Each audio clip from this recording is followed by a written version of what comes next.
پاکستان تحریک انصاف سے بلہ پھر چھن گیا۔ حکم امتناع واپس، الیکشن کمیشن کا فیصلہ بحال۔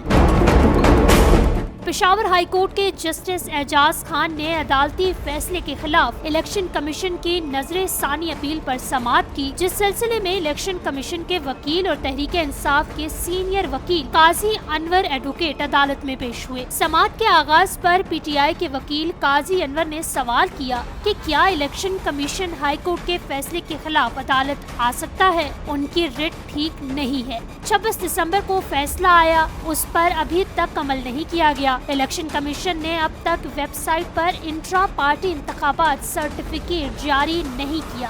جسٹس اعجاز نے استفسار کیا کہ کیا آپ کی جانب سے کوئی توہین عدالت کیس آیا؟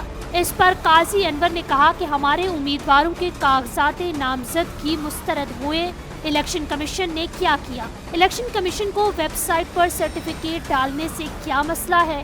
ایک پارٹی کو ایک طرف کرنا الیکشن کمیشن اور جمہوریت کے لیے ٹھیک نہیں۔ الیکشن کمیشن کو ایک سیاسی جماعت کے خلاف استعمال نہیں کرنا چاہیے۔ ہم چاہتے ہیں کہ الیکشن کمیشن شفاف انتخابات کروائے۔ عدالت نے فریقین کے دلائل مکمل ہونے کے بعد الیکشن کمیشن کی نظر ثانی اپیل پر فیصلہ محفوظ کر لیا اور چند گھنٹوں بعد فیصلہ سناتے ہوئے الیکشن کمیشن کی نظر ثانی اپیل منظور کی اور الیکشن کمیشن کا 22 دسمبر کا فیصلہ بحال کر دیا۔ عدالت نے پی ٹی آئی کے انٹرا پارٹی الیکشن اور انتخابی نشان کیس پر اپنا حکم امتناع واپس لے لیا، جس سے پی ٹی آئی سے ایک بار پھر بلے کا نشان چھن لیا گیا ہے۔